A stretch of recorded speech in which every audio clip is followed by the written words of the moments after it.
Research Ethics, Awareness of Publication Misconduct.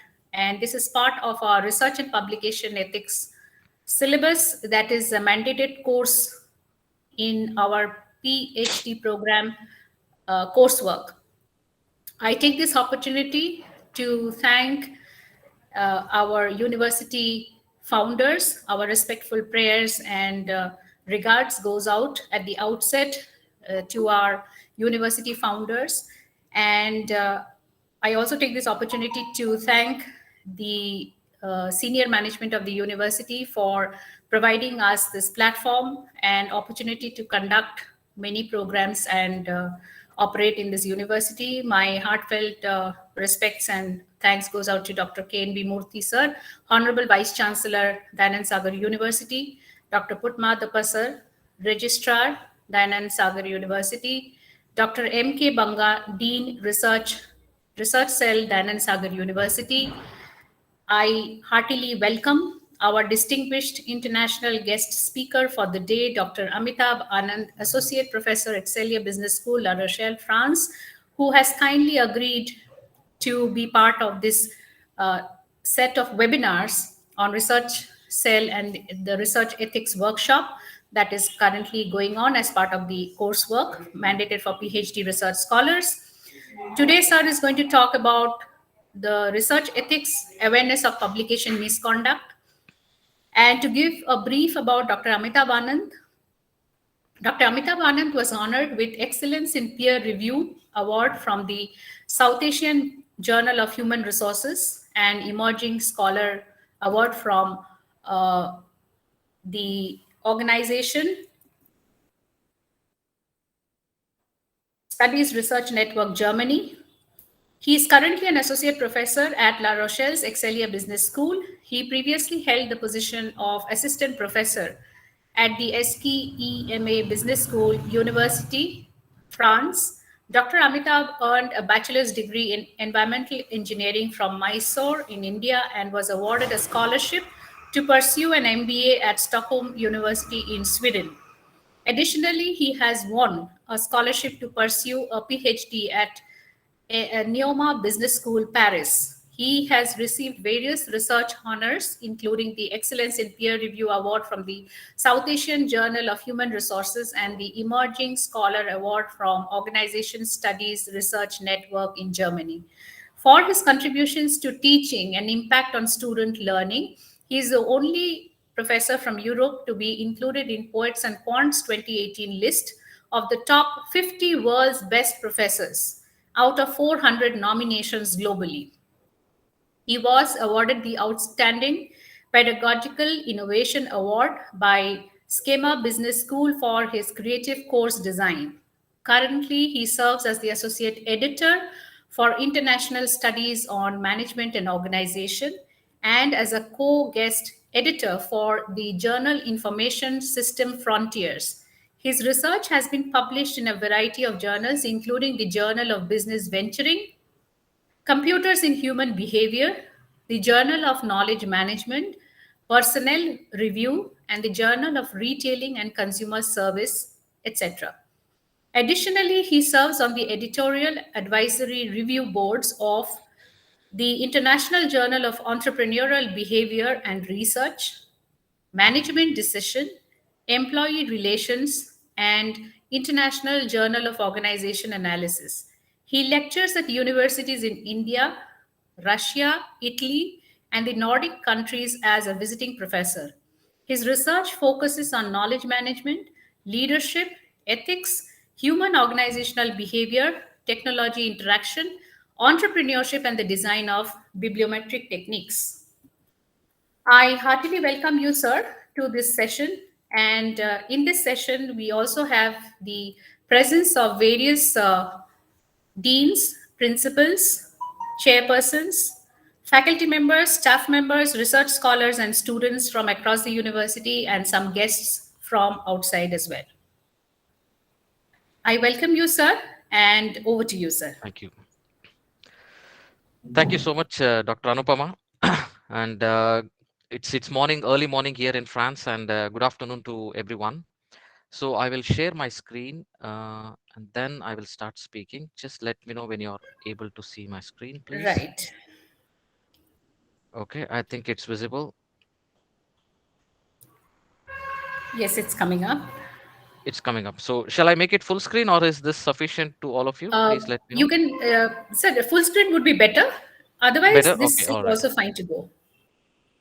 Okay, so I'll use this as the first slide and then I'll try to make Okay. it full screen when it is necessary. All Okay. right. So, good afternoon, everyone, and thank you so much, Dr. Anupama. And I think we miss Dr. Banga sir. I wish he was here. And I Yes. also extend my greetings to all other faculty members, deans, principals of Dayanand Sagar College. So I'm basically from Karnataka. I was born in Shimoga, okay, Shimoga district in Karnataka, and I did my schooling from Davangere and then did my engineering from Mysore, and then I did my masters abroad and PhD abroad, and I've been living in abroad for the last 8 years now. uh, uh, just to let you know that in case if somebody has any questions in the end, you can ask in Hindi or Kannada, because I speak both the languages very fluently. Not necessary that you have to ask in English, okay? So don't hesitate. So Kannada is my mother tongue, so I'll be happy to speak in that, and Hindi I know very well. You can ask me questions in Hindi as well, okay? So, to begin today, I would like to thank the entire team of the Anand Sagar Academy Research Cell, to giving me this invitation to come and share my experience, which I've been doing for the last 2.5 years, in India. Whenever I come to India, when I have the opportunity, I usually go and speak to many universities, and most importantly, I talk about research ethics. Okay, so let me make the screen. Okay, let me make it as full screen, and I'll probably share it with you. Okay, so the reason why I'm here today and the reason why research ethics is important, or why is it so necessary in today's world, and especially for us coming from India, why is it important? I'll just give you a little bit of background what has happened few years ago and what is been still happening, so that you will be aware that where I have to be cautious and where I have to be pretty open. So this is very important because when I was a PhD student in Europe, we were given so much exposure to research ethics and ethical misconducts. So they can accept anything here, but any fabrications or anything fraud related to research is highly unacceptable in Europe, because they give a lot of value to people who are very open, transparent, and do the research very ethically. Okay, that is one of the reasons why we have a lot of ethics committee on the journal editorial boards. You have publication ethic committee and research ethic committee and plagiarism committee. So I think you're all must be aware of it. Okay, so just to give you a little bit of background about me, what I do is, I've been working in France for the last 8 years. So presently I'm an associate professor in Excelia Business School, which is in the center west of France. Earlier, I used to live in Cannes, the famous film festival, where I was working as an assistant professor for 5 years. And it's just been like, a few months that I'm here in this new city, and I'm pretty much enjoying. And and now to take you to the background of why research ethics is important. So please have a look at this first information that you see. Now, all these informations are captured from the news articles or the news website. Okay, so when I started to see this kind of news, when I was living in France, I was kind of very disappointed and started to feel that, why that we don't have some sort of a committee, or why is that we don't have some kind of a system where or how we can avoid publishing in a wrong journal or publishing in a fake journal, or how to reduce where people actually pay money and publish. Okay, so today I'll also be giving you some information on all the list of journals or all the websites where you can publish for completely free, provided you have a very good data, provided you have done it very ethically. Okay, and I'll also show you how some journals actually catch some predators. Okay, that I'll also be showing it to you. So when you look at this particular screen in front of you, this actually saddens many of us. Like, Indian academics lead the world in publishing in fake journals, okay, tearing the whole education sector. And on the other side, you see UGC is now trying to make sure that research published in pay and publish journal won't count if you want to be promoted, or if you need some sort of points, or if you want to go ahead in your career. So if you are publishing in a journals which is pay and publish, that won't be counted. Okay, so UGC is becoming very, very strict on that, which I really appreciate. On the other hand, AICT also, along with the UGC, they're trying to say that, okay, any article that is been found plagiarized, or if you are caught in any sort of misconduct in your research, where you have done, where you have done an effort to actually get your paper published through illegal means, those people or those publications will be punished in the sense, they may in future may ask you to leave the job, even if you are in part of the government or non-government universities, they don't care. And if any of your plagiarism activities have been found to be true, they will ask you to straight away rip off your degrees. They'll say your degree is invalid and you don't deserve to be a doctorate. So anything that is related to misconducts is very serious, at least starting from 2020 onwards. Okay, from 2019 it started to become slowly evolving, but from 2020 onwards, then things have become very serious. So it was in 2019, me and some of my colleagues across the globe, I have some of my colleagues in Australia, some are in the US, some are in Singapore and other countries. So we decided to sort of send like a document to UGC. And when I was in India, I used to speak to some of the universities, and fortunately some universities in southern India, they cooperated with me, and we were able to compile some sort of a document, all these things, and we sent it to the UGC. And I think it was a good time that we sent all this document to the UGC, and I think UGC was also probably planning on this, which happened on a very right time.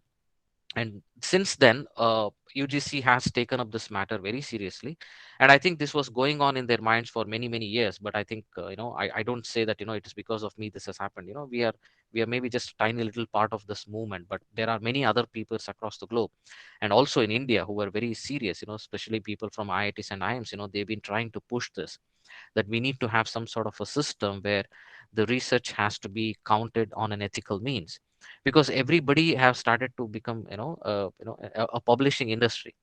Now I'll show you another example. So on the last hand, you can see that UGC asks academics to avoid predatory journals and conferences.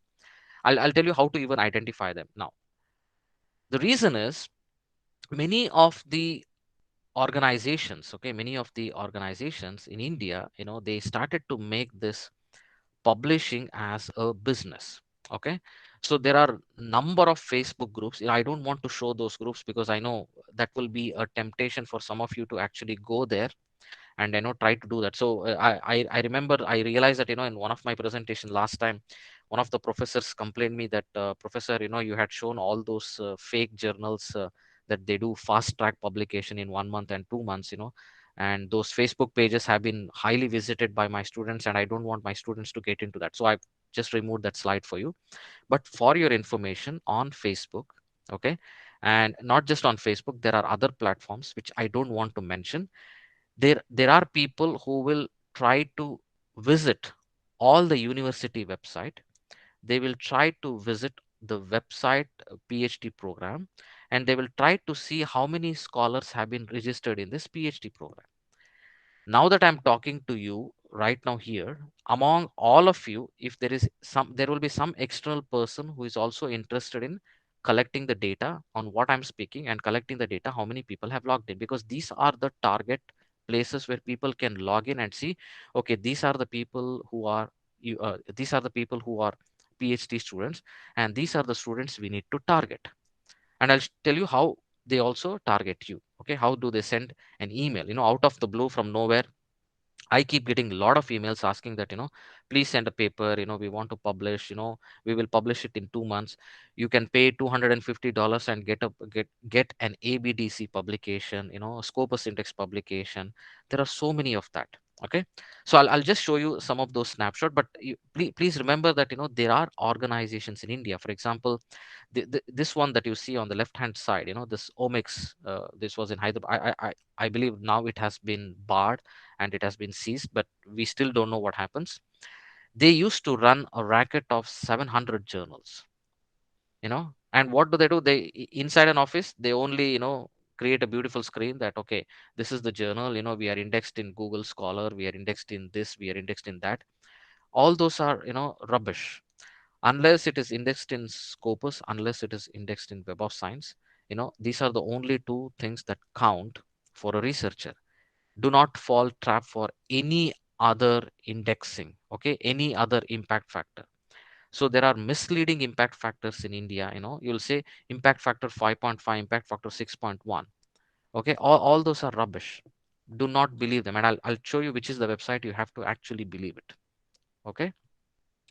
So when these things started to happen, then I realized that okay, it is very important for people who are in their early stage of their career, especially fresh PhDs who joined as assistant professors, and those who are doing PhDs, to have a complete picture or a complete information about what's happening about research. Okay, so with this endeavor, I started to kind of highlight and give some exposure to all the people across the globe.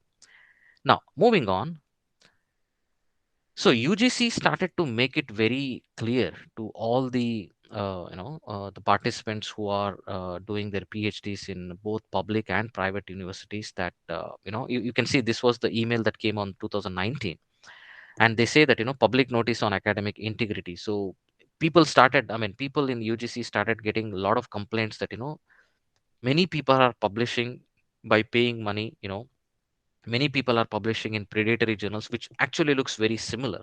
Okay, and many dubious acts have been performed by academics to get some of their papers, because publication actually gives you a mileage in your career, and it actually helps you to move forward in your career. So when these things started happening, most of the predatory journals started to be on a very higher alert. So when the academic integrity notice of UGC came into picture, then they decided that okay, we have to make sure that effective from 2020, all the students are required to take something called as research and publication ethics course. At least by this, we are going to sensitize the PhD students on what they need to do, what they need to avoid, what are the different ways they could be trapped. Because see, you don't know what is right and what is wrong unless there are certain guidelines. How do I know that some journals are predatory? How do I know some journals are fake? How do I know some journals are really true? Okay, so there are certain scientific standards set by many organizations across the globe, which I will be sharing. Okay, so UGC made this mandatory for students in order to avoid plagiarism, in order to avoid fake results, in order to avoid that we don't publish in predatory journals. Okay, now when I'm trying to talk about this, it is also important that you should see on the left hand side why research ethics are important. Okay, so that is the main aspect of my talk today. So research ethics is very important because the kind of knowledge that you want to disseminate, you want to share with people across the globe, that knowledge has to be true. Okay, we cannot manipulate the knowledge, we cannot manipulate the information or data to produce some other knowledge.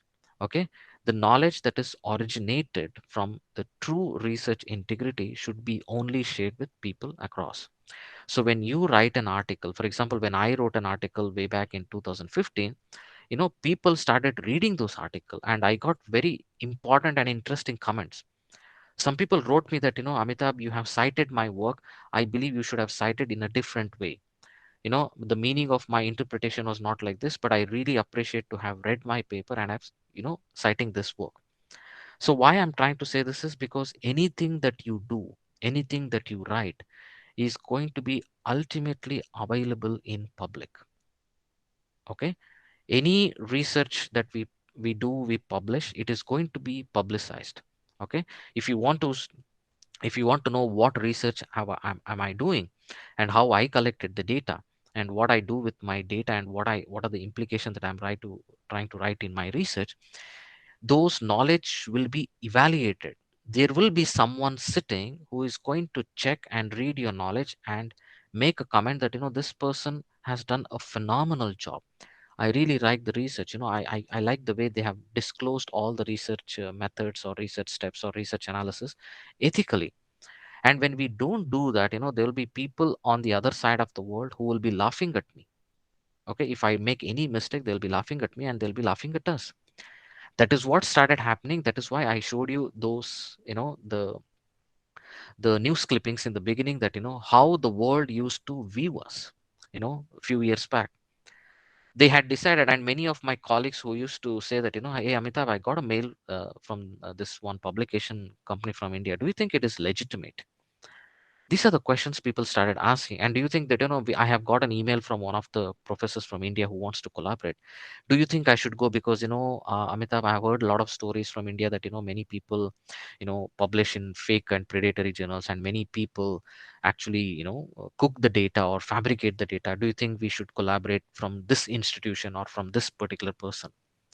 Okay, so that is why UGC realized that if we want to uphold or upbring our research standards, our research ethics across the globe, it is very important that we need to sensitize people, we need to give information to the students, and we need to give all the necessary tools, so that the students will know that, okay, this is the trap I shouldn't be falling for, and this is what I should be following all my life when I'm doing my PhD. Okay, now, why research ethics is important? Again, to support the values required for collaborative work. See, there will be times in the future where you will not be working alone. You will be working with someone from China, you'll be working with someone from Europe, you'll be working with someone from Latin America or Brazil, because the world is open. We have so many information across the globe. So it will be very important for us to collaborate. So when you collaborate, it should send a positive signal for people that, you believe in scientific integrity. You don't simply just cook the data. There are some people where, I have faced many years ago, where some of my colleagues from other countries told, we would like to work with you. And I, since I was young and those early days, I wanted to collaborate, without even thinking about those people and everything. I just said, yes, we will collaborate. And I realized that, they never used to collect data. They used to cook the data. There are so many online websites now available which will cook the data, which I will not like to show you. So you give them one variable and the items and one numbers, that what you're expecting. So there is a machine which actually generates the probability of those data. It actually cooks the data for you. So when these things started to happen, I kind of realized that, okay, I should be very cautious to understand and collaborate with those right people who have published high quality research. Since 2016 onwards, and okay, I started to be very cautious. And 2017, when I attended a lot of ethical conferences in Europe, there I got to know certain pictures, that, what is the best way to coordinate, what is the best way to collaborate. So whenever you want to collaborate on a very mutual respect to increase the value of your research, please make sure to study the opposite person. Try to understand what publications have they written, in what journals have they written. That will give you an idea that, okay, this is the kind of person I would like to collaborate, or I don't want to collaborate because I see some sort of suspicious things happening. Okay, so whenever you are in some sort of a doubt, never collaborate with those people. But when you collaborate, the opposite people on the other side of the world also expects you to be highly ethical. Okay, if at all, they, the next point is, they mean that researchers can be held accountable for their action. So if anything that goes wrong with respect to, okay, anything that goes wrong with respect to your research, and if they find that, okay, some of your research has been fabricated, you will be held accountable. Okay, there have been number of reasons and number of journal articles where people have retracted. There is a website that I'll give you in the end. I mean, you can probably just go to Google and type as retraction watch. In that, you will see they have even retracted one of the old Nobel Prize winner, one of the Science Foundation winners, and one of the highest civilian winners in Europe. Their research have been taken back and their articles have been banned, because those data could not be reproduced. So when I write something to a journal, I always make sure that I send my complete data analysis Excel file or the Word file as a supplementary document, not for review, so that the editor can see that the data that we have collected and we have done is completely ethical. We also send them all the necessary information so that they believe us. Okay, we cannot simply collect the data within the computer and just send it across. So there are certain standards for everything. So I'll give you another example in the end, where you'll see one journal how smartly they catch some people when they are doing plagiarism or this one act, these fraudulent activities. So when you're doing research, so you should not be stopped when you are saying the truth. Okay, you will not be held accountable when you are following the ethical guidelines. Okay, only when there is some sort of miscalculation that happens during the research, due to publication pressure, or due to some time constraints, or due to some situations when we are forced to manipulate something or forced to write something that is not correct, and if you're caught in that act, you will be punished, and you will be you I mean you will have a black mark on your career, in simple terms. Okay, and especially you have to be very careful that nowadays journals are very particular about stating that whether you use participant who are humans or animals, you have to disclose, especially when you're trying to submit your articles to Financial Times Top 50. All these journals, they are very particular about asking whether whether your data includes any human participants or any animal participants, and how was the data collected, are there any conflict of interest, whether the data that you're collecting is going to upset someone, whether the research that you're going to criticize is going to create conflict with someone. So all those information you need to do it. The next one is the ensure that the public can trust the research. See, why do we do research? That is the fundamental question we should all ask ourselves. Some people do research for the sake of doing it because they want to be highlighted in their career. Some people simply do research because it's fun for them. And some people really do research because they want to make a difference in the society. Through their research, they want to bring in some kind of a change. Through their research, they want to, implement some sort of a policy. So the most important thing is public or the people across the globe, when they read your article, they believe in your article. They believe that, okay, this person from this university who wrote an article on this particular subject has given me, as highlighted that the world can be seen in a different way, the products can be seen in a different way. Or there could be some sort of, let's say for example, if you're a researcher in marketing and you would like to expose the myths of marketing, you would like to expose the myths of Black Friday sales, and you would like to expose the myths of sales. So you're trying to give some kind of an awareness to the people across the globe who will follow your article as a fundamental principle, and understand that, okay, I should not fall trap to some marketing myths. I should be very clear and I should be very open for that. Okay, that is why when you get some funding for research, when your research is completely available for public, the public reads and the public believes in your outcome. So we have to be very careful that whenever we write something, that should be up to the scientific standards. Next, they also support important social and moral values, such as principle of doing no harm to others. So the very reason why we do research is to sort of increase the value system about the research itself, and increase the value for our peers. People will start respecting you, people will start recognizing you, people will start taking advices from you, because they believe that you have done something phenomenal. Your research has been a pathway for many scholars to actually work on it. That is why most of the times when you read theories, those theories have been written previously by doing a lot of experiments. And when some theories have been written, you can see after 5 years or 10 years or 15 years, some people try to change those theories, and they say, okay, the theory developed by Azan in 1985 on social exchange cannot be applied to this present situation. They had so many limitations, so I think the theory should go on as a movement. The theory should be expand better, or we should develop some more new theories. You see what I mean? So when we do a research, sometimes there will be people who will read our research, find value in it, although they criticize it, but they would like to move our research forward and forward. Okay, so these are some of the things that we should remember, that why it is important that we do research. And these things will actually help you in order to be very aware, and how to be cautious, and how to collaborate with other people. Okay, because ultimately our agenda of doing research is to increase value. Okay, and we see that, okay, while we do research, our research is not going to harm any individual or any society. Okay, so these are some of the things you should be aware of. Now, moving on. Now, here I'll take some time to explain you. Like, say, I'll be talking from the perspective of management because I come from the business and management background.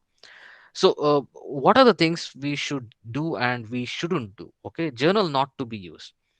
See, there is still a debate that is going on. Okay, a huge debate that is going on whether what journal we should use and what journal we should avoid.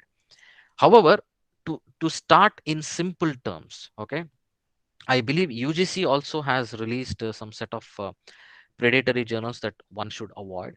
Okay, but the most famous, fundamentally, what everybody across the globe they usually look into is the Beale's list of predatory journals. Okay, and sometimes some of the journals also try to give information on their website that please avoid these misleading journals, please avoid these journals which mimics our journal aims and scope. So you can also visit the journal website to identify, but the best way to identify, what I would suggest is to go through this Beale's list of predatory journals. So this Beale's list of predatory journals will give you complete information on what are the journals you need to avoid and what are the journals that will be very deceptive, because sometimes what happens, some journals have, I mean, it's very difficult to even distinguish because the names are so similar, and we actually get fooled by that. This used to happen many years ago with me, that when I used to receive an email, a fantastic email, I'm like, oh, looks like some publisher is so interested in me and they want to publish my research for free. Wow. Okay, so you will start getting some emails from Germany, you will start getting emails from Ukraine, you will start getting emails from Russia, you know and you will start getting emails from even from US. There are public publishers which their only job is to hunt people like all of us. Okay, so their job is to target, their job is to visit and say, okay, they will somehow, through data mining, they'll extract our email IDs, and then they will start bombarding us with emails. Publish your research in highly indexed journal, highly impact factor, etc., etc., which is basically not true. Okay, you have to remember that. Now, so if you want to avoid the journals that you don't want to publish, so Beale's list of predatory journals would serve you better. Okay, this is the journal list which I considerably follow, and at least I share with all my colleagues and tell them that this is the one you should not be using it. So that gives us the next question. Okay, what journals are we supposed to follow then? Which journals should be used? Now, if you simply go on to Google, see, every country have their own journal rankings and journal lists. Okay, for example, in France we have Fanache journal ranking, and in Australia you have ABDC, which you are all familiar of, because all the universities in India, including the IITs and IIMs, they follow ABDC journal ranking. Okay, and along with ABDC journal ranking, they also follow Financial Times top 50. That is again included in that. And in the UK and most parts of the European universities, they follow the ABS journal ranking, which is mostly from the UK and other parts of Europe. Okay, and in German, the JQual ranking, and in Italy, we have AERES ranking, and in Nordics, basically most of them they follow BFI Denmark ranking. Okay, and in France, we follow Finnish ranking. So you have all the. I don't say that these are the only list to be followed. Okay, but these are the list where you will see top quality journals. That means journals that have followed the ethical integrity for many years and have been listed, and their impact factor has been given completely better, and how they actually follow. Okay, what are the guidelines? Because every publication industry have certain standards, the ethical standards. So once these journals follow those ethical standards, and when they have enough publications coming out and the kind of quality work they produce, you know these are the information that we should be aware of. Usually if I want to publish it in a journal, I definitely go through either Harzing list. Harzing list, if you go on Google and type Harzing journal ranking list, that is the list which is compiled from many other rankings across the globe. So Anne Harzing is a she's a professor in the UK, and she compiles all these rankings based on certain parameters, and you can find that's like a consolidated list. So if you ever aim to publish, the preferred way to publish is going to this particular journal. Okay, the list that I'm sharing with you here in front of your screen. So this is the one I would recommend you to follow. Okay, now the next one is whenever you have some sort of doubts. Now, for example, I'm going to share with you some emails that I keep receiving. Okay, so you see, for example, I keep getting such kind of emails from many journals, okay, across the globe, and I don't know how they usually take this. See, when I was trying to give a talk a few, I think few years back on a similar topic, I realized that there was someone who had sent me the predatory email was also a participant there. Okay, because he was the one who asked me question about why did you show our journal, we are highly ethical integral. I don't care if they're ethical integral. Okay, but do they have any legitimacy? Now, for example, if you see this email, we are happy to invite you to submit next article for our research, and they say we are having an ISSN number, and we are this journal, International Journal of Social Sciences and Management Review. And these are, I don't say these journals are bad, believe me, I'm not saying these journals are bad. These journals, they are trying to promote, they are trying to be in the forefront, but what is the legitimacy of these journals? Are they indexed? Do they have some value? And when I publish my articles in this journal, will it create some kind of an impact to the community or to the research society? It is very difficult to understand because I don't get any information on this. Okay, and I don't know who are on the editorial board. See, there was one journal which actually used my name on their editorial board without my knowledge. So please remember that what I do is every month I do a lot of search related to my name in some platforms, just to make sure that someone is not using my name in their this one. And this happened because, see, I gave a talk 2 years ago in Bangalore in one of the universities regarding this research ethics. It was in 2020, I remember, 2019, sorry, I remember. And in 2020, I saw that one of my name has been used as an editorial board member, stating that I'm promoting that journal. And without my knowledge, I had to write them an email and ask them that if they don't do it, I'm going to take an action. And then they finally removed my name. And fortunately, the person who had actually put my name as an on the editorial board was a participant in one of the seminar that I gave. And he said, "Sir, I'm sorry, but I thought it will be privilege to use your name as an honor, and without my consent." And he just said that I was so inspired by your talk that I should use your name to promote how we are ethical, but that's not ethical unless you unless you take permission from someone. So what I usually do is I usually check my name on different platforms if somebody is using my name or somebody misusing my name. So you should also be aware of those things, because sometimes what happens, often don't know whether our online identity, because today's world we are exposed to online, we are present on Facebook, we are present on Google, our names, phone numbers, information is present on our university website. So it is pretty easy for people to just take their name and put it on their journal website. They say, okay, these people are promoting our journal. Okay, so do not fall trap for that. If the journal is not indexed and has no other value and it is promoting some big names in the industry, don't fall trap for that as well. Okay, that's again some sort of misleading that happens, and that some journals do it.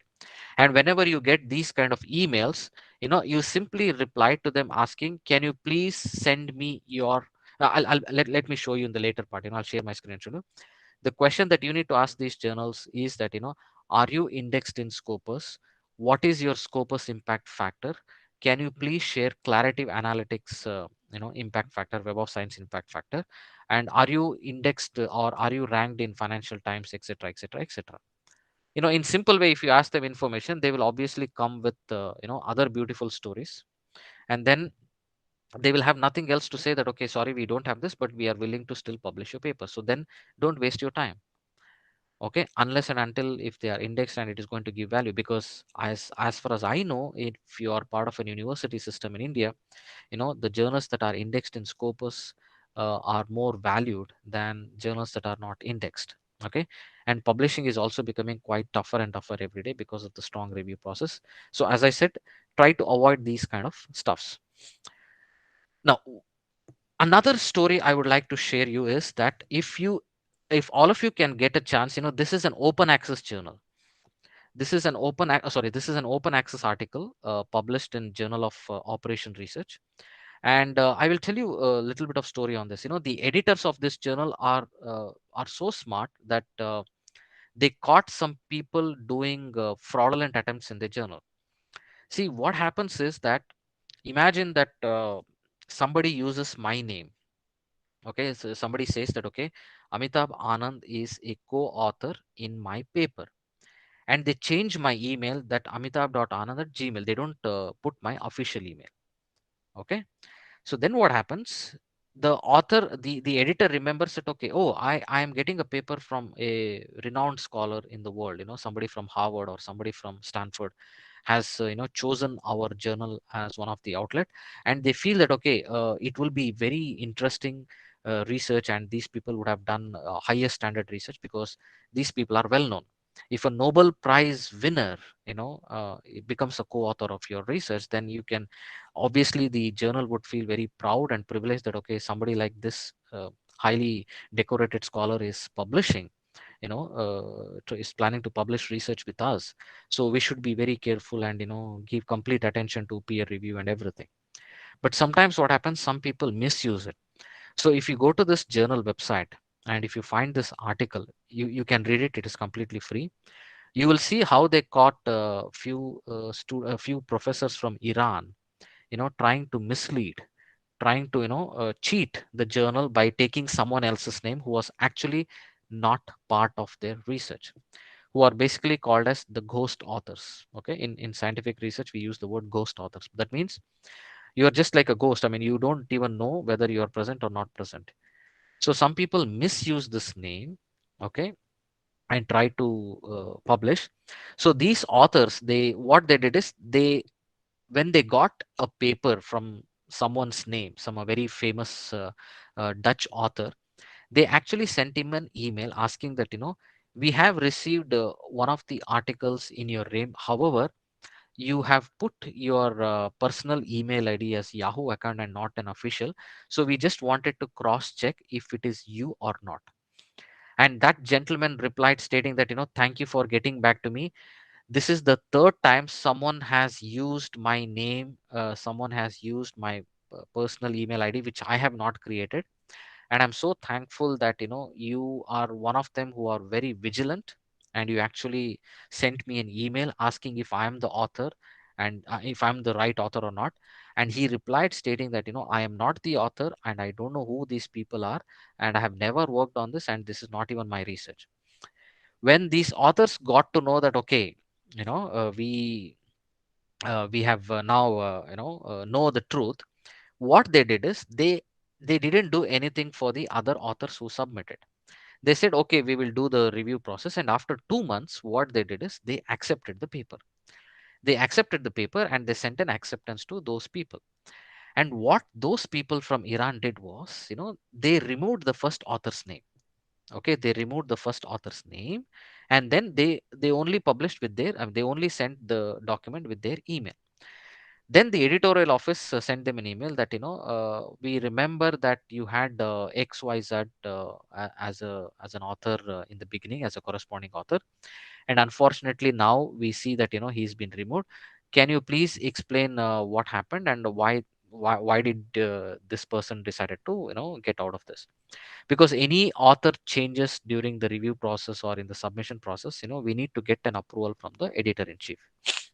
So what they did is, they sent an email to editor in chief, and the editor in chief said, can you please explain the reason? And these people wrote an email. Unfortunately, the person who was associated with our project decided to leave the project in between, so we are very sorry, but we are all happy to be part of this, and we want our paper to be accepted. So then they wrote an email stating that very clearly that how they were caught in the act of fraud, and they have been permanently banned. They can never ever submit to this particular journal. And when some people see their names on this the website of this journal, even they will be very reluctant to accept any of their research paper in the future. So those people had no other chance but to only publish in other local journals.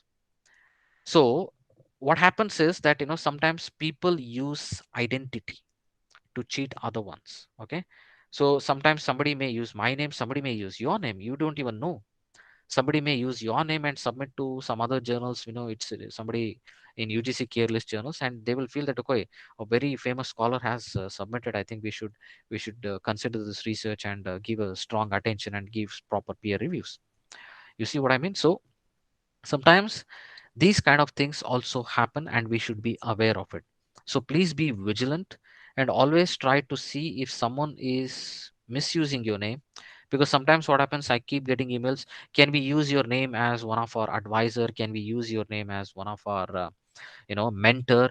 And sometimes I say yes, because I know some people very personally, but they use our name and they show it in the, when they go for promotion activities, they use our pictures and they try to promote their research, which is not true. Okay, that is why most of the times I try to be away from all these things, because the more you're present in advisory mentors and other things, then it becomes very difficult. It is good to be present in some strong or big universities as part of advisor or mentor. That makes more sense, because those are established universities and institutions. But those that are not, they try to use our name because they also want to get mileage, and it is quite common. Okay, and it is quite psychological as well. So we need to be aware of that as well. So I request all of you to please read this article. It's open access online, and this will give you some sort of an attempt that how some journals are very very vigilant and how they actually follow research ethics very seriously. Okay, now moving on. If at all, if you have any doubts, okay. Now in the end, I will also be showing and demonstrating some of these to you. Okay, whenever you have any doubts, I would request all of you to visit this Simago journal and country ranking. So whenever any journal that you get an email, or whenever you are having any sort of a doubt, okay, simply go to this journal website, and here, what you see here, enter journal title or ISSN on publisher name, put the name, put the details, and see whether they are listed. Okay. So what I usually do, or what I usually tell my, excuse me,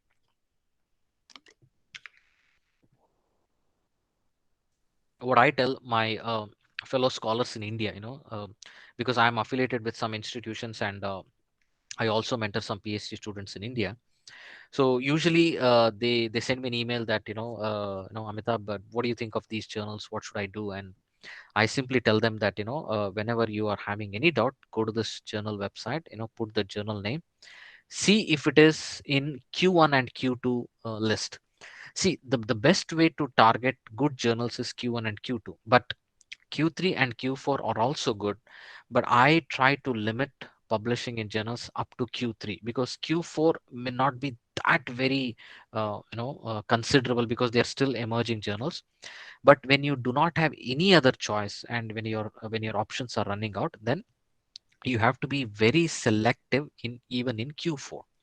So this scientific journal ranking, usually what it does is, it categorizes different journals based on Q1 ranking, Q2 ranking, Q3 and Q4.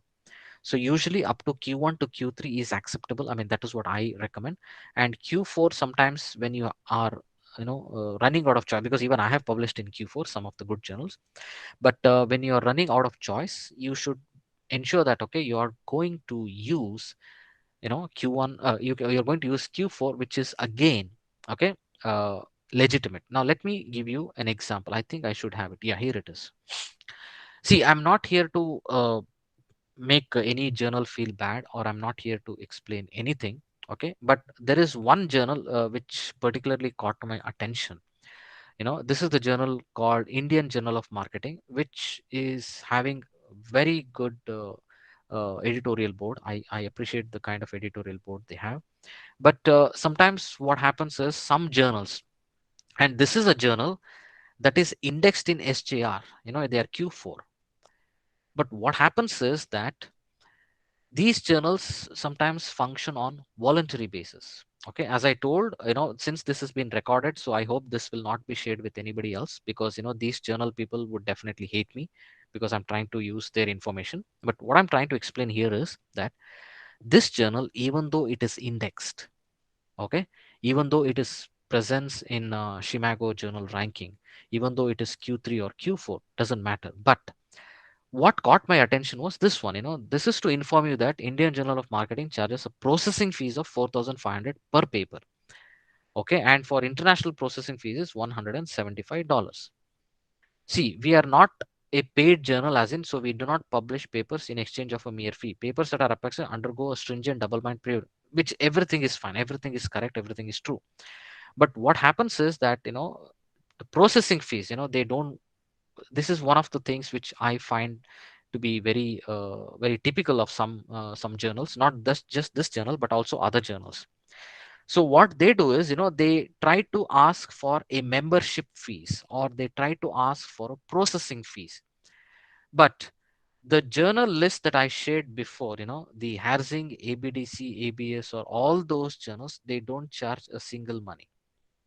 Peer review is free, publishing is free. Only thing is, the publishing access will not be made open access, it will be a closed access. But you as the author, you can share your research across the globe using different public platforms, which I will show it to you right now. Okay, different public platforms. Now, what I usually don't understand is that these kind of things, sometimes even though they are legitimate, I would suggest that don't go for these kind of journals unless if you think you are completely running out of options. Because as I told you in the beginning, if you remember in the beginning when I told you, UGC is particularly not liking pay and publish. So some journals are becoming very smart. Okay, and what they do is they will ask, okay, when you publish a paper with us, you have to please pay a membership fee, and the membership fee is 5,000 or 10,000. So when you publish a paper with us, you will have to pay a processing charge, the article processing charge, which includes, converting your file into, MS Word, and creating some graphics, you know, printing the copies and sending to you. We all want to charge this. So this is something they try to do. But again, in future, UGC might be even more particular and strict about these things. Okay, and they would say, please refrain from paying membership fee or processing fees, we may not accept it. I think they will soon closely work on these things, and they will probably not accept this. So what I'm saying is, I'm not talking whether this is ethical or unethical. I'm just trying to tell you that since UGC has already told us that don't pay and publish. Okay, and there are some journals which are very good, indexed, presence in international forum. So paying these kind of fees should be avoided, but should be considered only in the end. Okay, now this journal particularly will not be happy with me when I'm trying to show this, but what I'm saying is that if you are running out of completely all the options, then only you can consider this.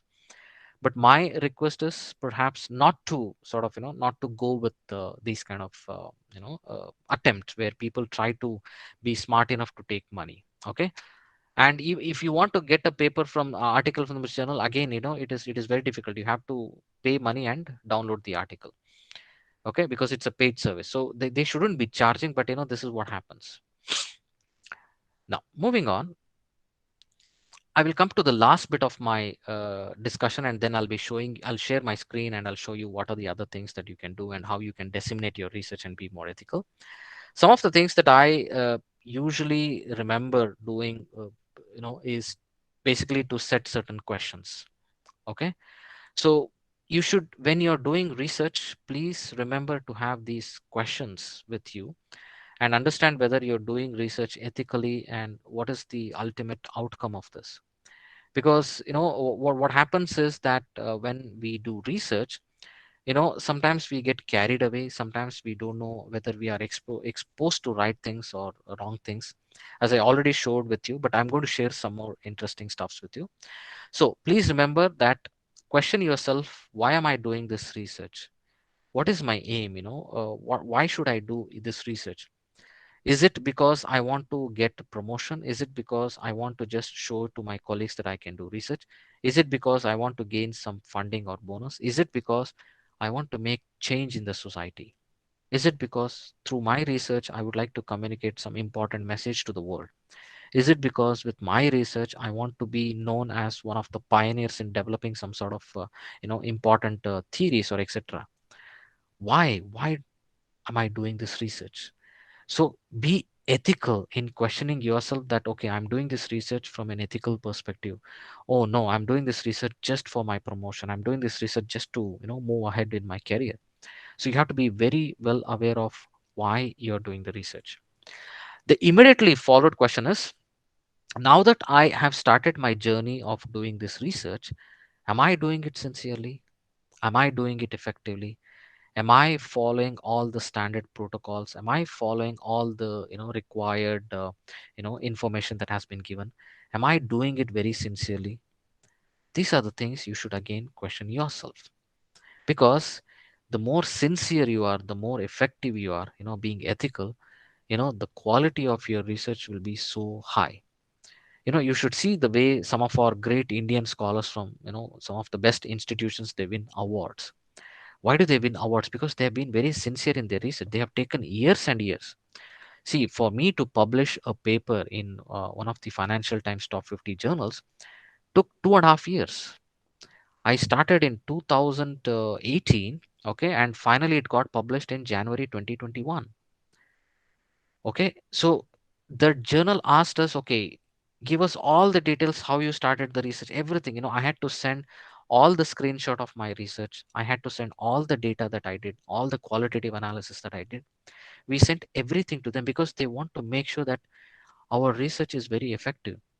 And it underwent peer review process one time, two time, and three time, and in the next time it was accepted because they believed that these guys are doing it truly. These guys took all our advices sincerely, and these guys have disclosed all the information data that we asked. So that way they were very very happy, and that's how we were able to publish a quality paper. Why am I telling this story is because to publish some things very sincerely and effectively, it takes a lot of time. It definitely takes a lot of time, and you should all be prepared for that. Okay, so that is why question yourself, am I doing it sincerely and effectively?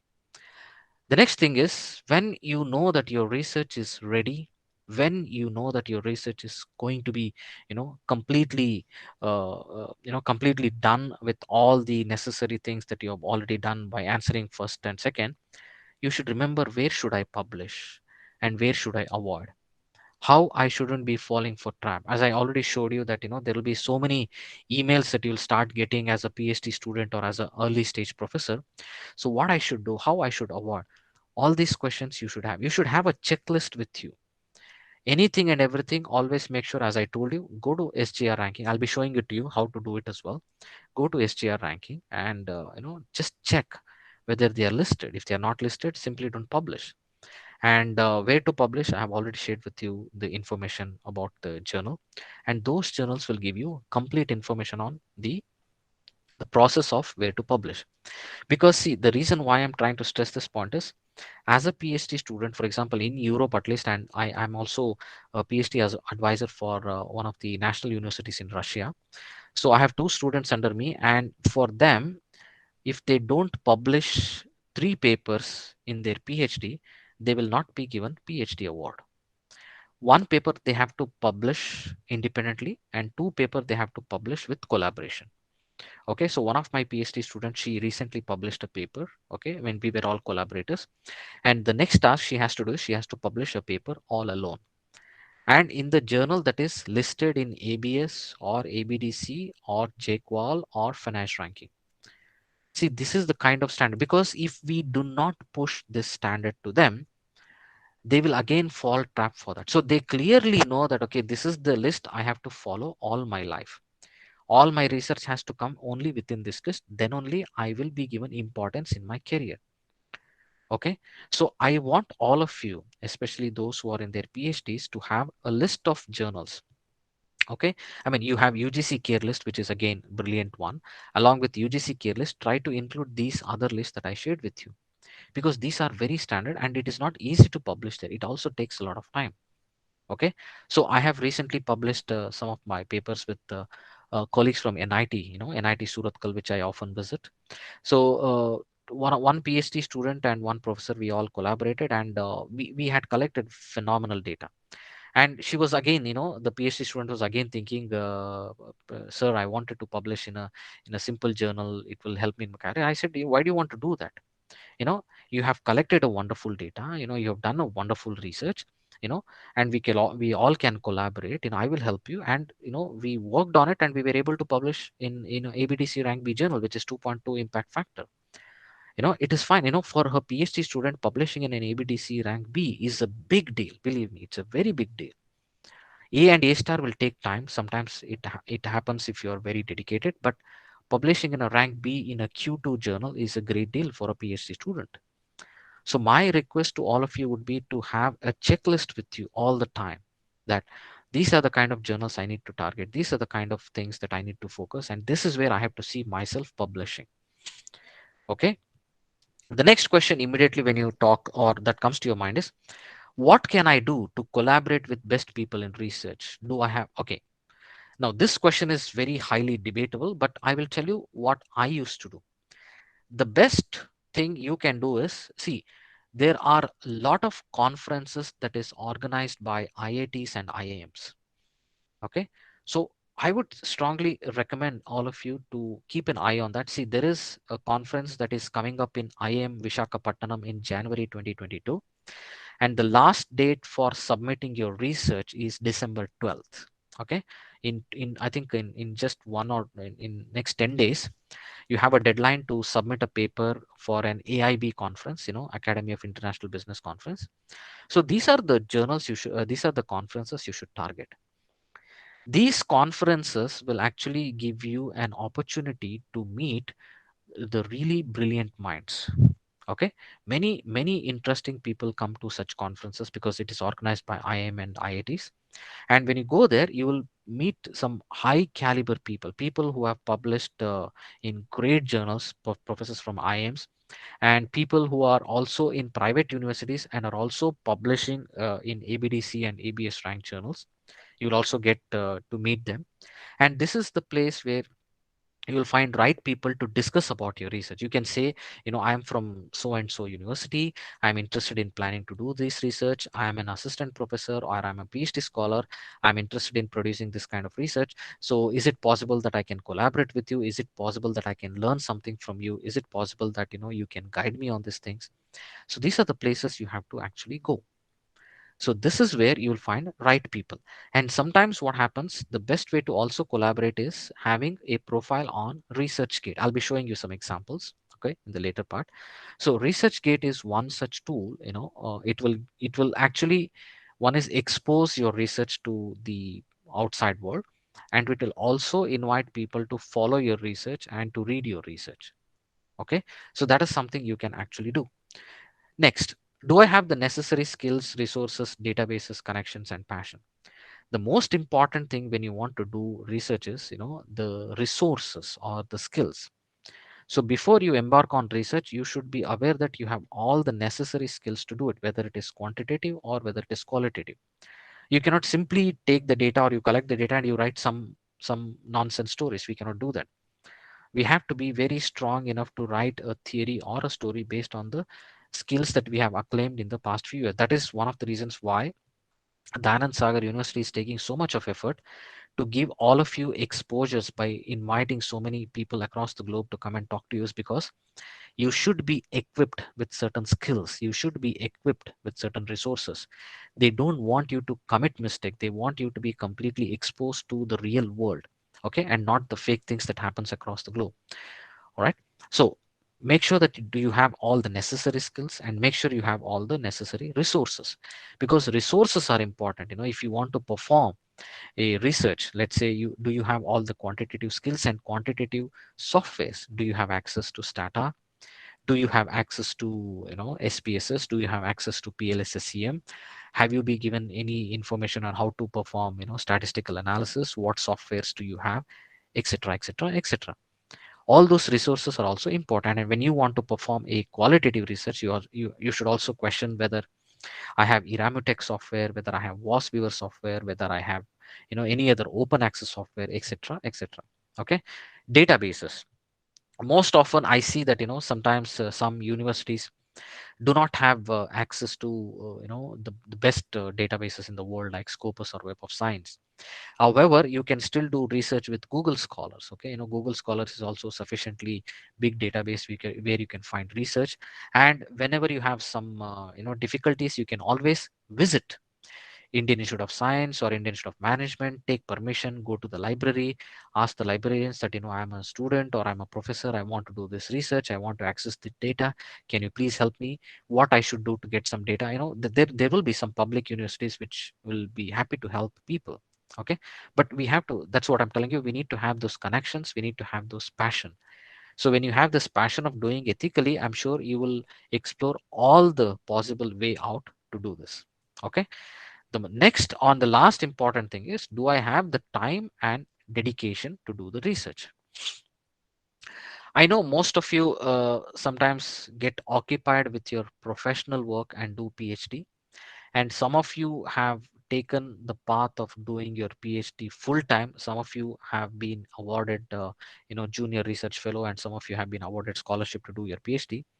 But when you get these kind of privileges, make sure, do you have the time to dedicate and do research, because research needs dedication, not just ethics.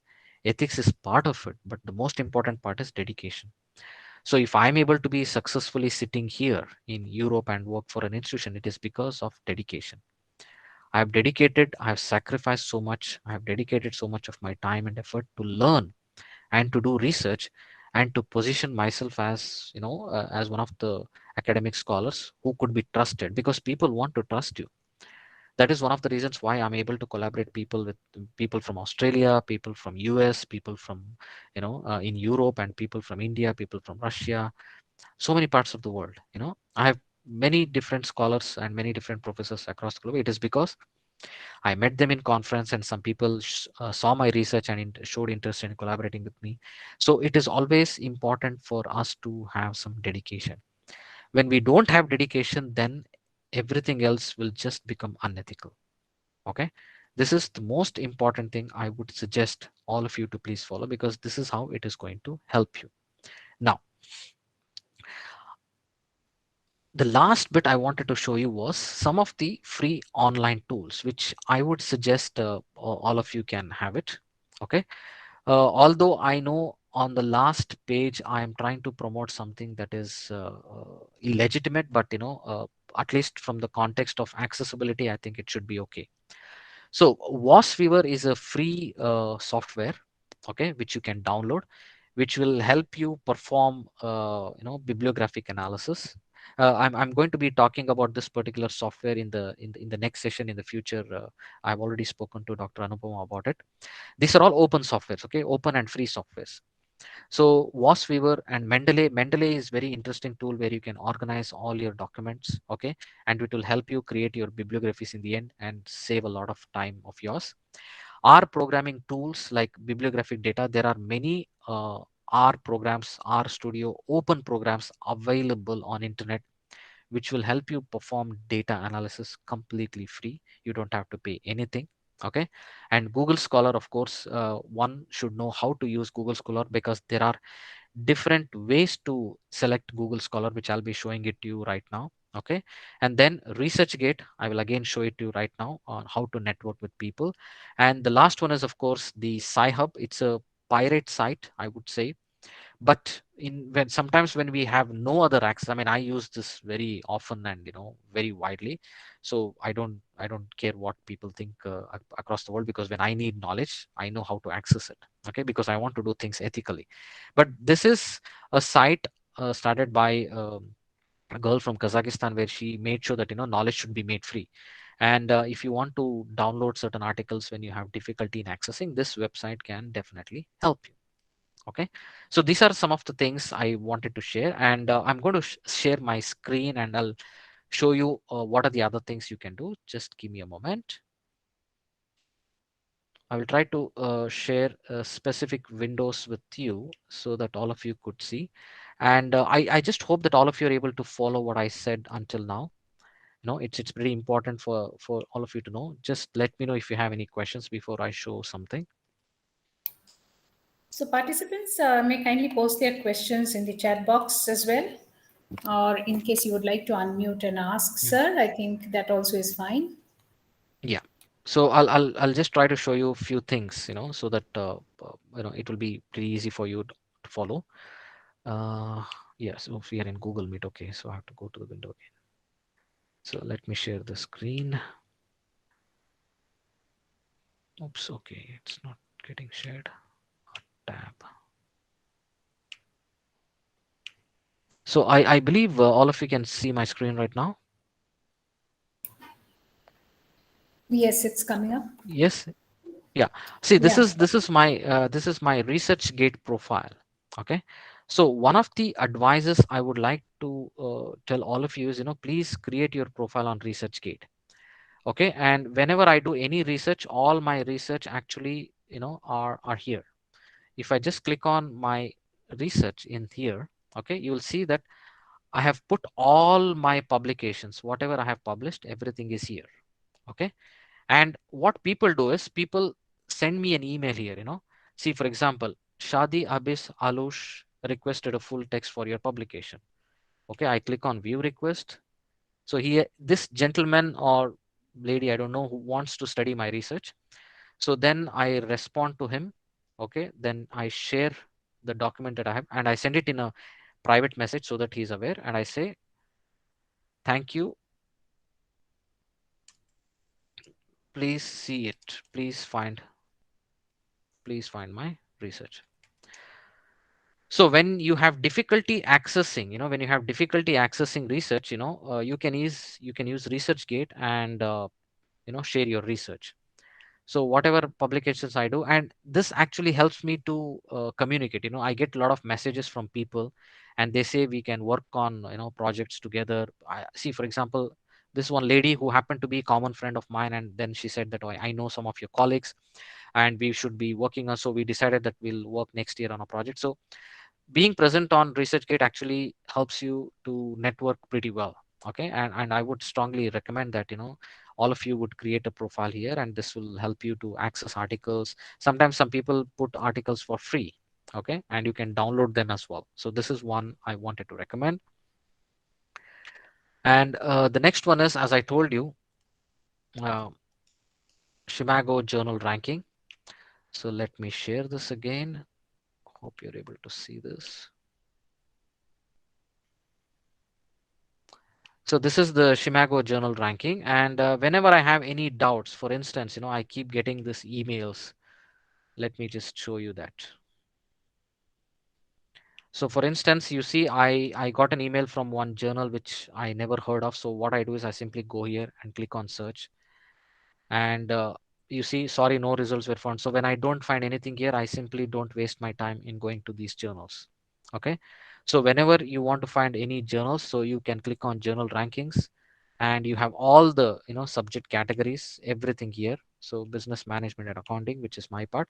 And here I get all the journals, Q1, Q2, Q3, all the journals ranked, and this will give you some legitimacy to know which journals you could actually follow. Okay, so try to use this journal ranking list, and you can even download this data. It's again completely free, and you will be able to see what are the journals you can actually follow. Okay, and here also you have options like Web of Science journals, open access journals, and all those things. You can do it. Now similarly, I'll show you the Harzing list. Perhaps this will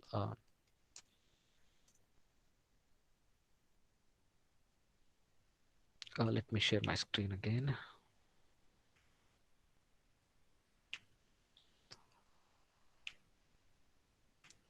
So this is another one I would like to let you know, that journal quality list by Harzing.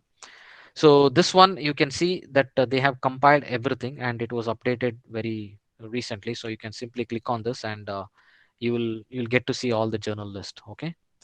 So this is one I would request all of you to please follow. Okay, this will give you a complete edition of all the journal quality that has been compiled from different this one.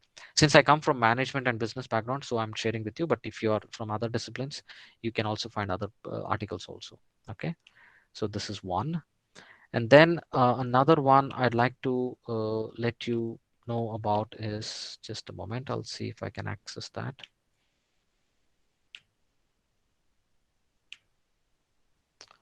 So just a second. Yeah, I'd like to just tell you one interesting and important thing about Google Scholar, which I told you. Uh, okay, share screen again.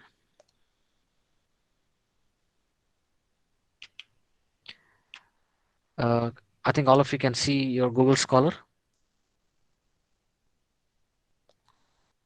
So I'll just click on my profile. See, I want all of you to please create your Google Scholar page as well. Okay. Because this will tell you all the research that I've been doing. You can see the number of papers, or this one I published in 2021, because I defended my PhD in 2017. Since then I slowly started. So now I'm picking up here. So having a Google profile actually gives you some legitimacy to see, what you're doing, what are your research interests, because these are my research interests. So whenever any new publication has been published, I get all the notifications here. And that actually helps me, because whenever I get a notification, the first 50 days these articles will be free to download. Okay, and anything related to my topic, I usually go here, and I know I'm like, okay, so somebody has published a new article related to my research.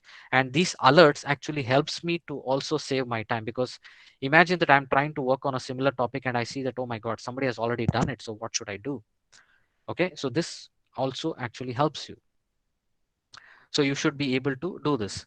Now, since that I have little more time before we take question and answers, I'm going to show you what you have to do when you're supposed to search for some articles. Now, please remember, whenever you make any search, always use this function on the left hand side called advanced search.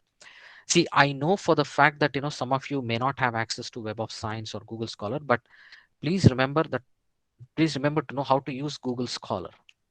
Now, let's say, for example, if you want to find articles. Now, let me take example of turnover intention, or let's say, or maybe I'll take example of let's simply take turnover intention. So let's say I'll type turnover intention. Okay, always make sure to use these apostrophes or hyphen apostrophe commas on the top, because this actually helps you to collect the right documents that talks about turnover intention. Okay, and then let's say if I try to put India, I want to understand turnover intention in India. So here you have choices anywhere in the article or in the title of the article. So let's say I would like to know in the title of the article how many articles have been published. So if I click on this, you know, you see there are approximately 41 documents that are published on turnover intention in India. See, there is a small trick and tips that you have to use in this one, because if I say, for example, if I simply type turnover intention, okay, turnover intention in India, I get 71,200, and I have absolutely no time in looking at all the 71,200. So I have to be very specific to find very specific research. So what I do is I go with this technique, and then now I know I have to download all these 41 articles, and this will be my study about this one. So you can be even scientific when you're doing this. Okay. So this is some of the small things that you have to follow. And you see, most of these are easily accessible. Fortunately, and for example, when this journal is not accessible, you can, as I told you, you have to see whether this journal is published in a good journal or not, and you can use it or not. Now, for example, let's say if I click on this one, okay, and I want to see whether this journal is published in a very legitimate this one. I think it is published in a legitimate journal, so you can still use it. Okay, and if we have a doubt, let's copy this, and go to Shimago and check whether it is relevant. Because sometimes what I do is I tell my PhD student, okay, you can check for those journals, okay, if it is part of Shimago. So this is not part of Shimago, and you can say that I have excluded this journal from my sample of research since it was not listed in Shimago journal ranking. Okay, but seems to me as a very legitimate study. But as I told you, it all depends on the choices that you make. Okay, so this is something you can follow to save your time, because Google Scholar gives you everything and you can only find 41 results.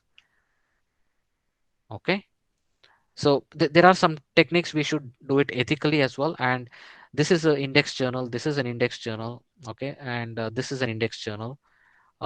This I'm not sure, but seems to be like an index journal. We can still try. And this I don't know. So you can only select those journals that you think are legitimate for your research purpose. Okay, and when you have no other option, you can simply cite them, that additional references that have been used which are not part of SJR or index journal ranking but still could give us some knowledge. Okay, you can still use them. So now I'm open for question, because I believe that we also need to discuss and clarify some of your doubts. So please do not hesitate. Now I'm open for questions. Right, sir. Dr. Amitabh Anand, thank you so much for your presentation. Yes, so I think there are some questions, sir, on the chat box. So we have our scholar, Professor Asha, Asha S, who is asking, sir, how much time does it take to publish in Scopus? Okay, now I will tell you. I think it's better I share some of my stories. Yeah. It actually depends. Sometimes it may depend. For example, I think it's better I share my screen and show you. Uh, Share screen. Sorry, hold on a minute.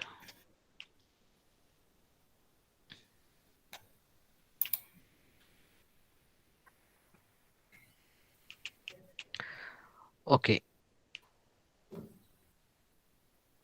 so can you all see my screen now? Not yet. I think it's coming up. Yeah, it's coming up. Can you see this article? All of you can see this article. Yes, it's visible. Yeah. Can you see this article? Green Human Resource Management. Yeah. Yes, it's visible on the screen. I think everybody can see this. Yes, Can you sir, we please can tell me? see. Yeah. Yeah, we can Yeah. see it. Yes, for somebody who asked a question, how much time it takes? See, we published this paper in less than 1.5 months. We submitted in 11 September 2021, accepted in 30 October 2021. This is an ABDC rank B and Scopus Index journal. Okay, so this, I mean, I'll tell you the reason why it got accepted so quickly. Because when I took over this paper along with my colleague and my PhD student Shilpi, I did a lot of iteration, because I know what the journal is expecting, and I don't want journal to also waste the time in giving us a lot of revisions, etc., etc. If you write a quality paper, okay, with all clear analysis, you can actually publish a paper in ABDC rank in Scopus Index in less than 2 months. Okay, but some journals take a lot of time. The average for a rank B journal is I would say 6 months, and the average for a rank A journal is somewhere between 8 to 14 months, and for an A star, minimum more at least it will take 15 months to 18 months for sure. And to publish in FT50, please dedicate 2 years of your time. Don't expect FT50 publications to happen in 1 year. Very, very rare.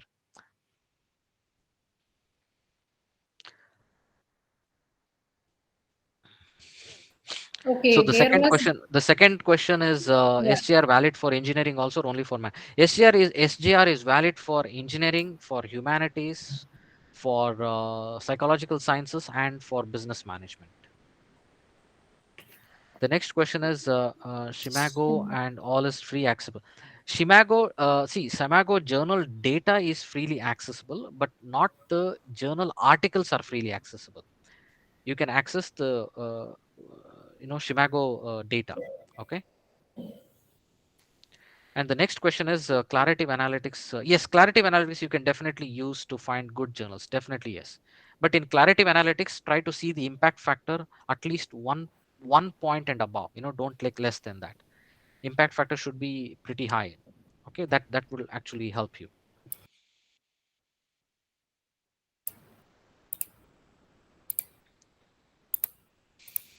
Okay, we're still with the question and answer session. So if there are questions which people are wanting to know, please put in your questions or unmute and please ask the question.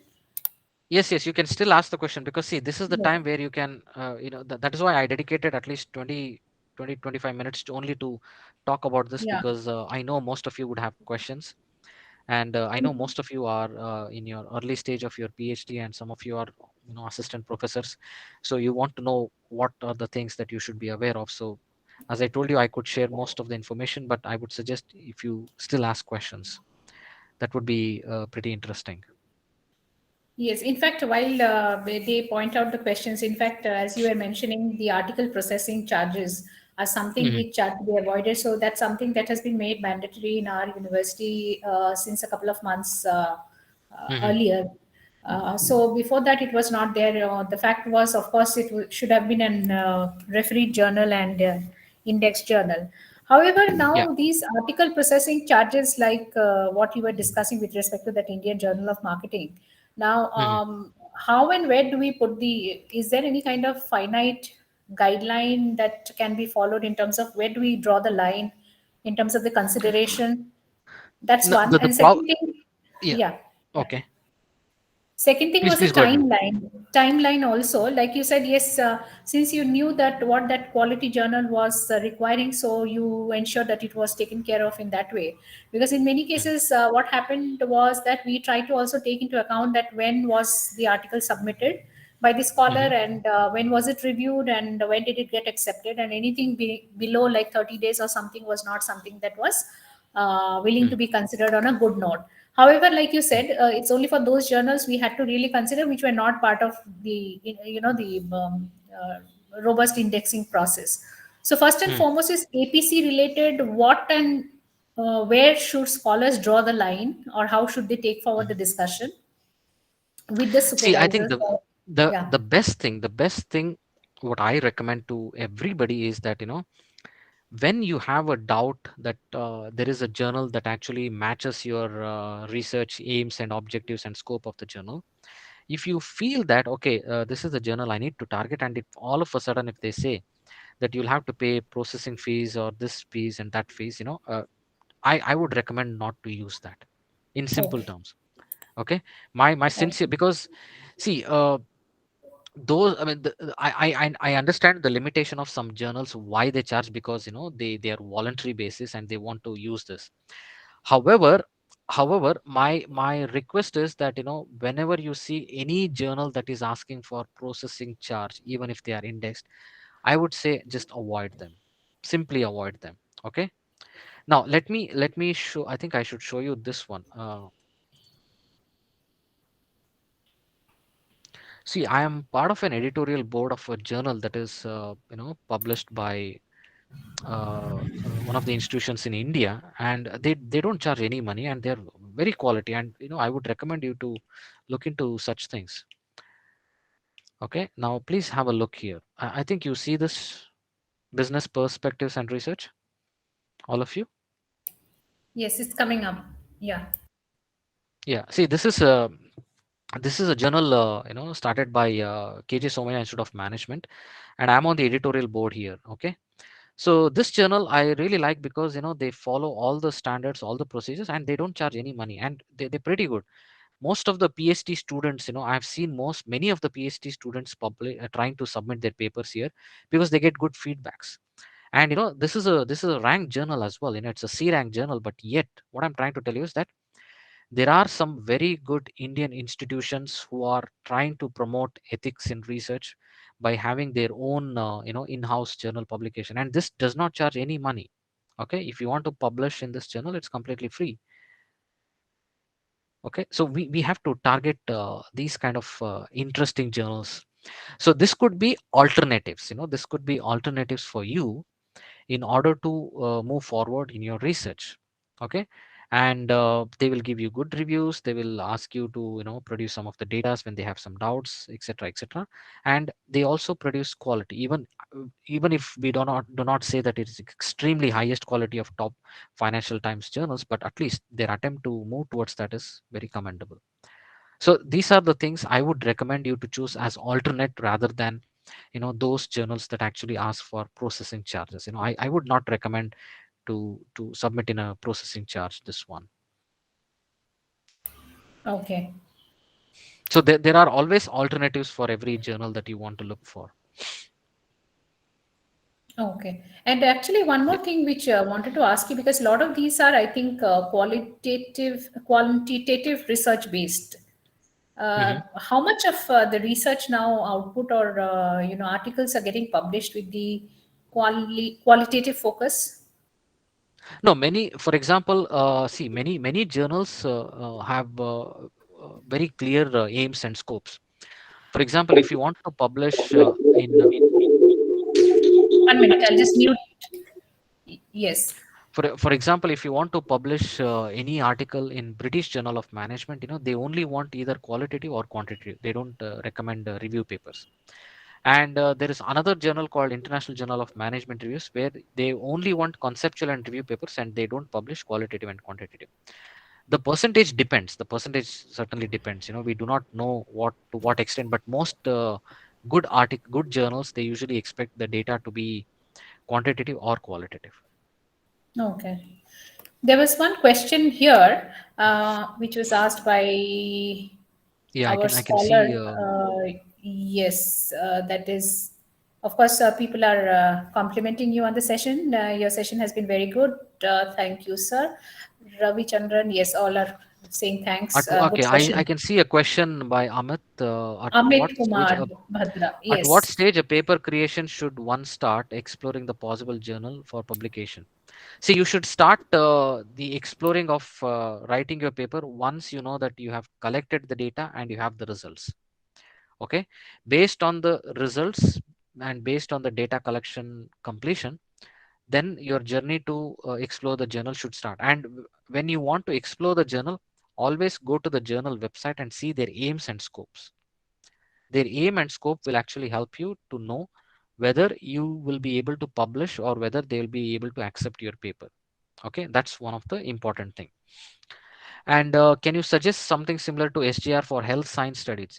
SGR also indexed health science journals. You can check them.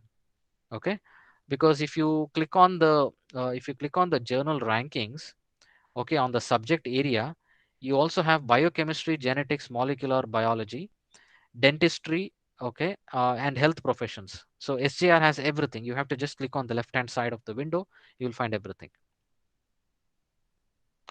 And the next question is, okay, can you elaborate on was weaver and R programming, and how are they different from Mendeley, Google Scholar? See, was weaver and R programming are data analysis software. Okay, remember, was weaver and R programming are data analysis or data curation softwares. Mendeley is a software to store your bibliographic data, store your article data. Google Scholar is a platform to find articles on your research topic. Okay. And Sci-Hub is a platform where you can download articles when you do not have access to any other databases. Okay. That is the difference. How to identify the non-paid journal? To identify the non-paid journal, you have to simply visit the journal ranking list that I showed you in the beginning. ABS journal ranking list of UK, ABDC journal ranking of Australia, Finage ranking of France, BFI Denmark ranking, all the journals, and Harsing list of journals. All the journals in that uh, list are non-paid. You don't have to pay any single money.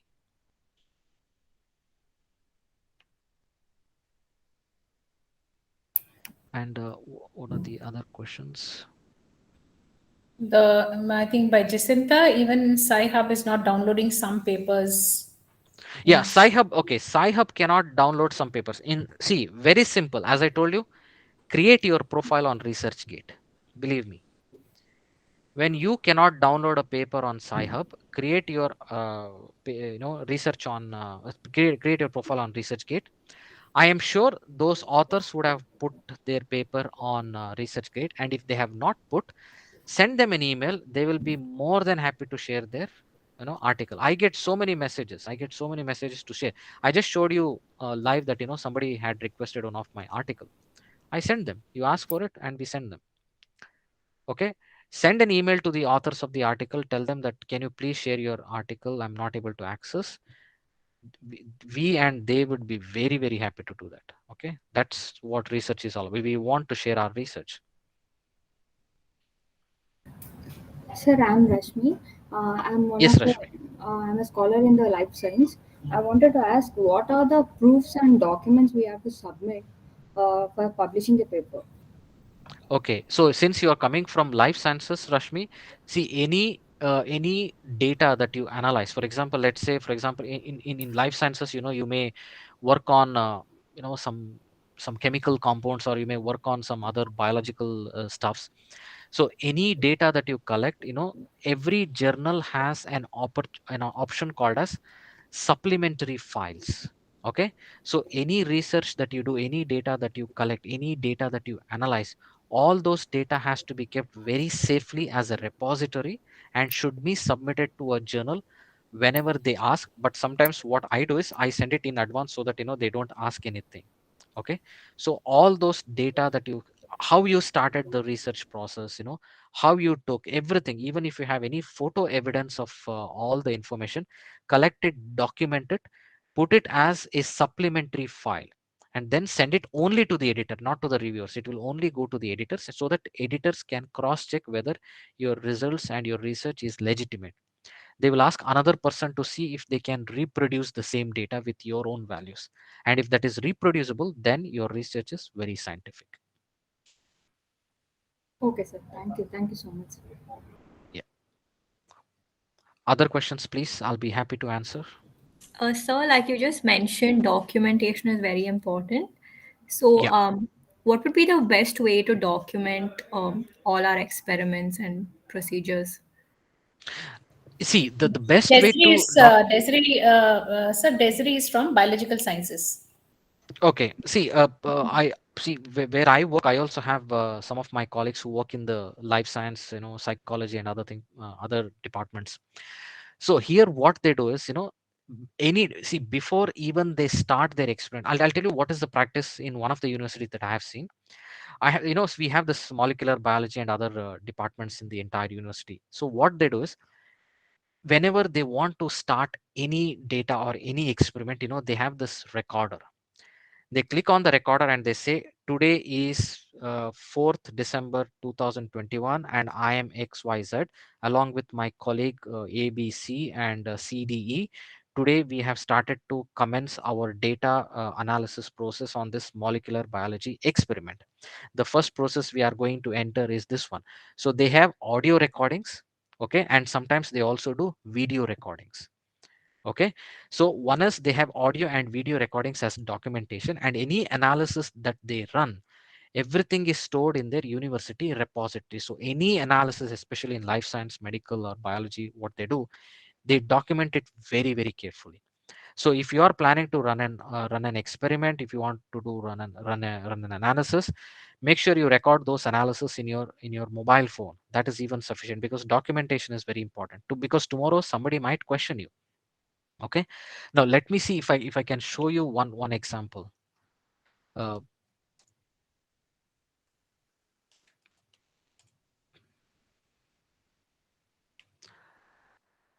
See this, I'll show you what happens now. Let me share my screen.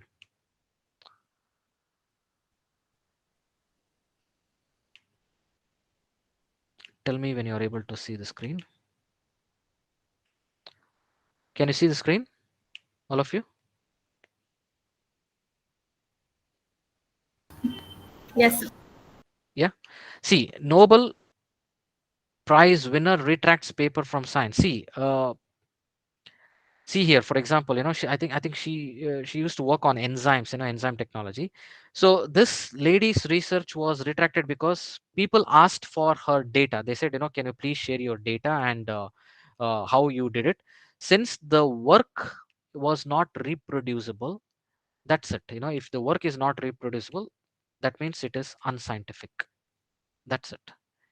So this is one of the reason why her paper was retracted. That means even the research that she did, if you are unable to replicate your results, in chemistry, so that means it is unscientific. Very simple.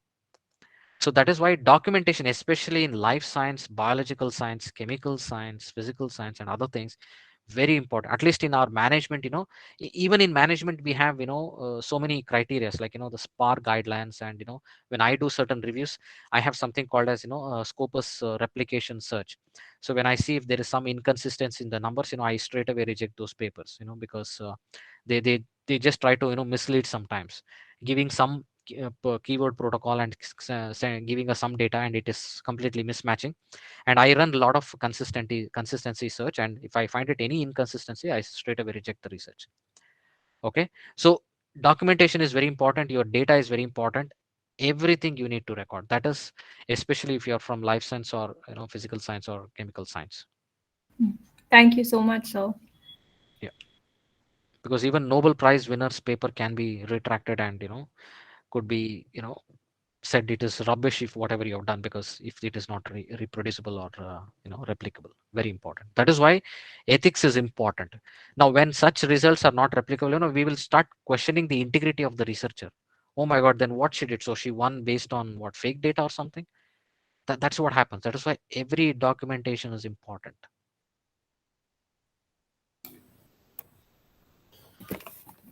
Okay. Please, any other questions? I'll be happy to help. Yeah, any question from the research scholars pertaining to your research? Anything that is coming up on your mind?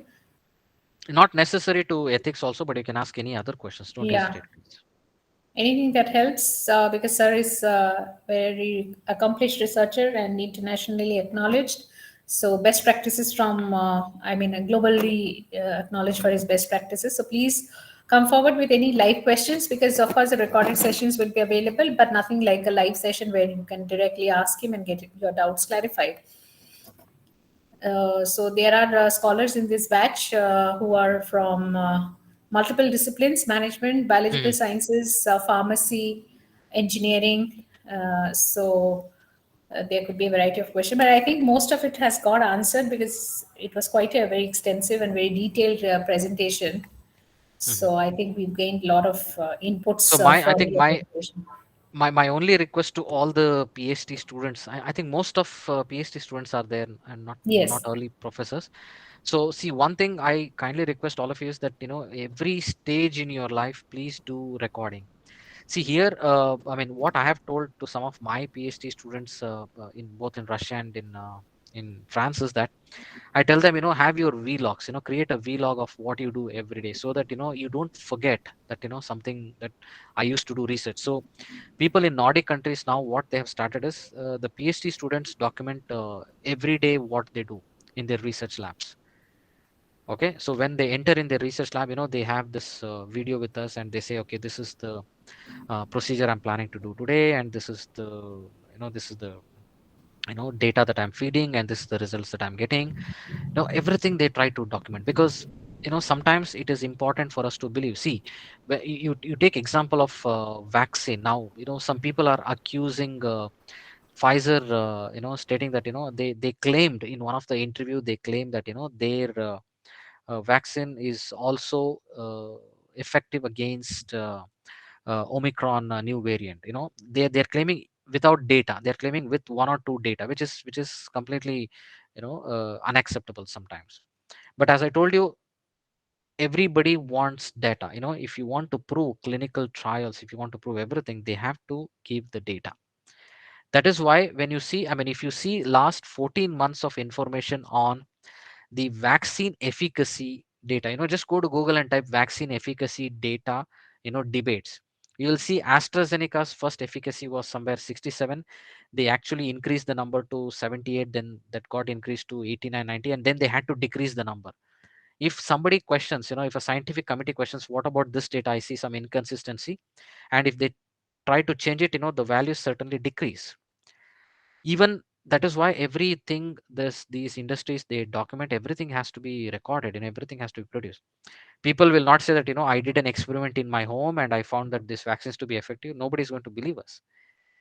So all the video document, all the recording documents, all the information that is entered, they have scientific standards for that. So all the information has to be provided.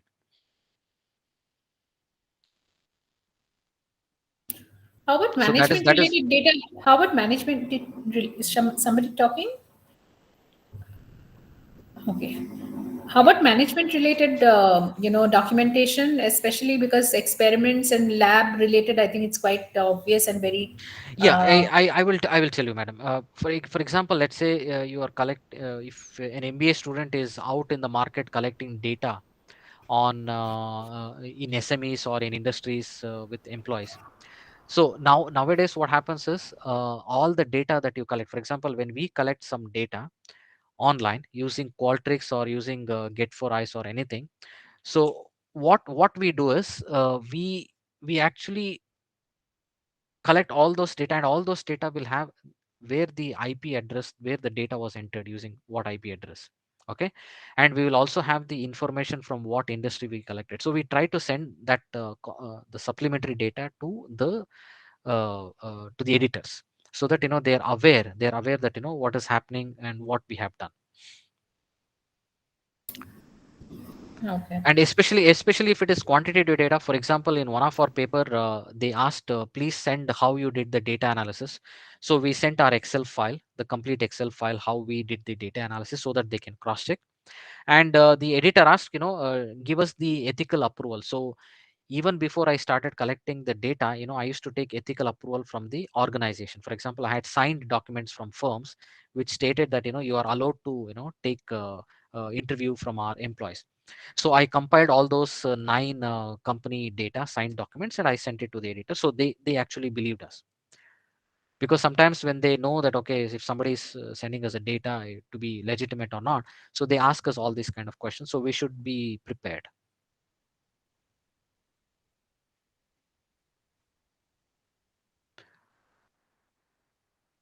I think there are some questions again. Yeah, Sachin can you has any please questions? share your email ID, sir? Okay. So I Yeah, think I that will will, share it. yes, that will come back. And I think once you all create your scholar IDs, I think that way you can also get connected to sir. All right. Right then. Do you need me to stop the recording in case you want to continue with Yes, any yes, you can. separate? You can stop the recording, madam. Yeah. Stop the recording because subsequent to this. Okay, just before I stop the recording, I would like to take this opportunity to thank Dr. Amitabh Anand for his session today. And we are very privileged to have his session on awareness of publication misconduct, which was conducted today from 2 to 4. And we really thank you, sir, for providing the valuable inputs. And we look forward to more such sessions with you as well in the future. And hoping the contemporary situation permits maybe face to face meeting wherein we intend to take Dr. Amitabh's help in conducting few workshops which will help in terms of aspects like how to write articles write articles ethically, and how to structure articles which can go for quality publications, and we will keep everyone posted on that as well. Thank you so much. Please Absolutely. I think stay I by.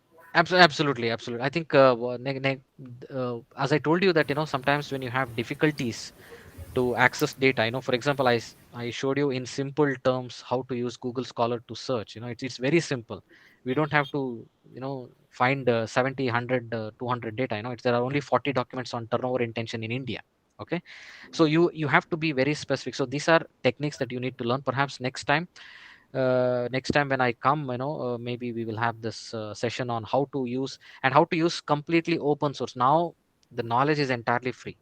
Okay, all Absolutely. the information that you want, there are so many open source software. I made my life so easy by depending on open source softwares, scientific ones, and it's helping me a lot. Okay, so that will help you. ನಿಮಗೆ ತುಂಬಾ help ಆಗುತ್ತೆ ಅದು. ನೀವು I think once you start understanding the real beauty of what research is, and if you start putting your dedication, then everything automatically starts flowing towards you. Okay. Yeah. And I don't know if I can show. Yeah, I think perhaps Yeah, next time I'll I'll show just you stop the the. other things. Yes, Yeah, I will yeah, conclude the session in terms of the recording. sure. Participants Thank you. and sir is going to stand by, because after the recording, I think we'll continue the session a little bit more in terms of some offline discussion. Thank you so much. Yeah. 1 minute.